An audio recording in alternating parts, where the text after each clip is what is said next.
छत्तीसगढ़ के गृह मंत्री ताम्रध्वज साहू ने कहा कि राज्यपाल के साथ कोई विवाद की स्थिति नहीं।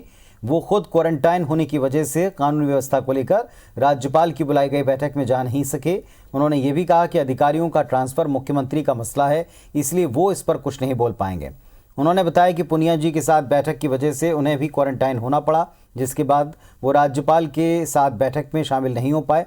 चूंकि सीएम भी पुनिया जी के साथ बैठक के बाद से क्वारंटाइन थे, इसीलिए उनके साथ बैठक में गए, लेकिन राज्यपाल के स्वास्थ्य का ध्यान रखते हुए उनकी बैठक में नहीं गए।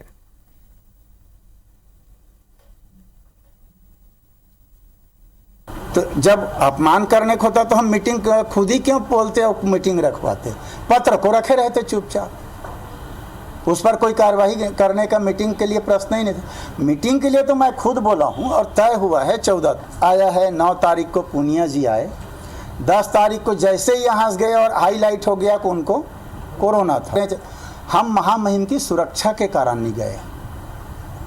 फिर कल यही चीज़ छपता कि हमारे लिए एफआईआर होता कि आप जब कोरोना पॉजिटिव के साथ बैठे थे और महामहिम के पास गए, ये आपकी गलती है, ये हमारे ऊपर आरोप लग। माननीय मुख्यमंत्री जी, सामान्य प्रशासन विभाग उनके पास है और ये ट्रांसफ़र करना माननीय मुख्यमंत्री जी का अधिकार क्षेत्र है। समय और परिस्थिति के अनुसार वो बदलते रहते हैं, इसको विवाद के दृष्टिकोण से ना जोड़ा जाए। और हमारे सहयोगी सौरभ सिंह परियार इस वक्त हमारे साथ में जुड़ रहे हैं, सीधे उनके पास में चलते हैं। सौरभ, ये विवाद एक बार फिर से जैसे विपक्ष ने भुनाने की कोशिश की, अब सत्ता पक्ष की तरफ से इसे बार बार किया जा रहा है कि ना कोई विवाद है, ना कोई तनाव है।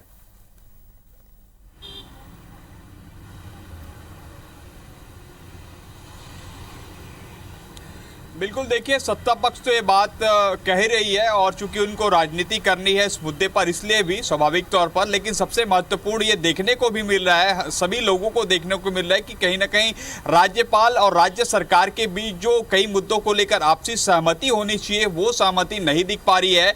और कहीं ना कहीं पदस्थापना के मामले को लेकर राज्यपाल ने जो अपना एक एक्शन दिखाया है, और अब तक जो है जो नए सचिव अमृत खलको है उनको ज्वाइनिंग भी नहीं मिली है। लेकिन इससे पहले कि आज गृहमंत्री ताम्रध्वज साहू ने जो है 3 महत्वपूर्ण मुद्दों पर जो है प्रेस कॉन्फ्रेंस की। सबसे पहले जो प्रदेश में कानून व्यवस्था है उसको लेकर उन्होंने चर्चा की और उन्होंने साफ तौर पर बताया है कि जो इस तरीके की घटना है या जो आपराधिक घटनाएं घट रही है उस पर सरकार के द्वारा जो है लगातार निर्देश दिए जा रहे हैं एसपी को और फिर जो एसपी संबंधित थानों को। तो कहीं ना कहीं जो अपराध घट रहे हैं उस पर जो लगाम लगने की पूरी कोशिश की जा रही है। लेकिन सबसे महत्वपूर्ण जो सवाल था आज का और जो टॉपिक भी था कि राज्यपाल जो है जब मीटिंग आमंत्रित किए थे राजभवन में प्रदेश में सुरक्षा व्यवस्था को लेकर, कानून व्यवस्था को लेकर, तब आप उस मीटिंग में क्यों मौजूद नहीं हुए थे। तब उन्होंने बताया कि जो चूंकि पीएल पुनिया जो है 10 तारीख को किसान सम्मेलन में रायपुर आए थे और जब ये मालूम हुआ कि पीएल पुनिया को कोरोना पॉजिटिव आ गया, तब हमने फिर जो है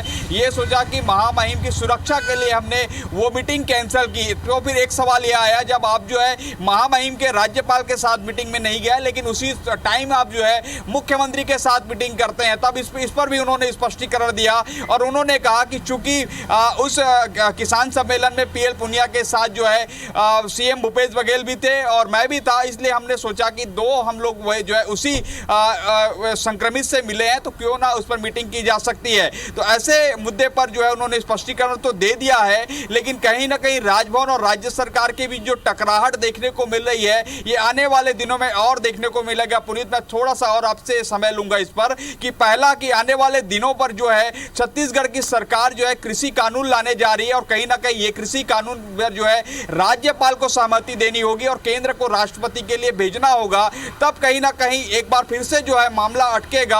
और हमने देखा कि राज्यपाल जो है अब से जब से राज्यपाल अनुसुईया उइके छत्तीसगढ़ में आई है तब से लेकर जो है आधा दर्जन से ज्यादा मुद्दों पर कहीं ना कहीं राज्य सरकार को उन्होंने बैकफुट किया है। उन्होंने सबसे पहले जो सुपेबेड़ा में हेलीकॉप्टर की मांग की गई और कहा अगर हेलीकॉप्टर नहीं मिला तो मैं जो है बाई रोड चली जाऊंगी। उसी तरीके से हमने देखा कि 4 संशोधन विधेयक जो विश्वविद्यालय से संबंधित कुलपतियों के नियुक्तियों से संबंधित जो विधेयक लाए थे उस पर उन्होंने असहमति जताई थी। इसके बाद हमने देखा कि मरवाही पंचायत को नगर पंचायत का दर्जा दिया गया, पिंडरा और गौरेला को नगर पंचायत से नगर पालिका का दर्जा दिया गया। उसके बाद हमने देखा कि मोहम्मद अकबर को भी बुलाया गया, वन मंत्री को, तेंदु पत्ता के मामले पर। तो ऐसे कई घटनाएं जो है लगातार आ रहे हैं, उस पर राजभवन जो है सीधा तलब किया जा रहा है और लगातार मंत्रियों के तरफ से, मुख्यमंत्री की भी तरफ से यह जवाब आ चुका है कि हम जो है राज्य सरकार और राजभवन जो है अपने अधिकारों और कर्तव्यों को हमें समझना होगा और उसी लाइन पर हमें काम करना होगा। निश्चित तौर पर जो है जवाब तो आ रहे हैं, लेकिन कहीं ना कहीं उन जवाबों में जो है एक कटुता दिखती है और कहीं ना कहीं ये बात भले ही मंत्री कह लें कि टकराव की स्थिति नहीं है, लेकिन टकराव की स्थिति जो है स्पष्ट तौर पर दिखती है। अब समझने वाली बात होगी कि किस तरीके से अब 3 दिन हो गए हैं राजभवन के नए सचिव अमृत खलको को बनाया गया, लेकिन अभी तक ज्वाइनिंग नहीं मिली है। कल 2 मंत्री जो है वरिष्ठ मंत्री मोहम्मद अकबर और रविंद्र चौबे राजभवन पहुंचते और लगभग 1 घंटे चर्चा करते हैं कि उनको ज्वाइनिंग दे दी जाए। उसके बाद भी जो है राज्यपाल सहमत नहीं होती कि उनकी मांग है कि पूर्णकालिक जो है उन्हें सचिव जो मिले। तो ऐसे साफ तौर पर समझा जा रहा है कि कहीं ना कहीं मामला बढ़ता ही जाएगा और ऐसे में राज्य सरकार को आने वाले दिनों में जो है राज्यपाल फिर से जो है कोई ना कोई मुद्दे पर जो है घेरेंगे या जो है कहीं ना कहीं अपनी असहमति व्यक्त करेंगी वो। चलिए, तो क्या आने वाले वक्त में ये गतिरोध बढ़ता है? क्या ये गतिरोध जो शासन के फैसले और खासतौर पर जो कृषि विधेयक जिसकी आप चर्चा कर रहे हैं, क्या उसके आड़े आता है जो नया कानून राज्य सरकार लाना चाहती है? ये देखना होगा, लेकिन ये गतिरोध जल्दी सुलझे इस तरह की उम्मीद की जा सकती है। फिलहाल इस बात के संकेत ज़रूर मिलते हैं कि कहने के बावजूद, सफाई के बावजूद कुछ गतिरोध दिखाई पड़ रहे हैं अलग अलग विषयों को लेकर। शुक्रिया सौरभ आपका इस जानकारी के लिए।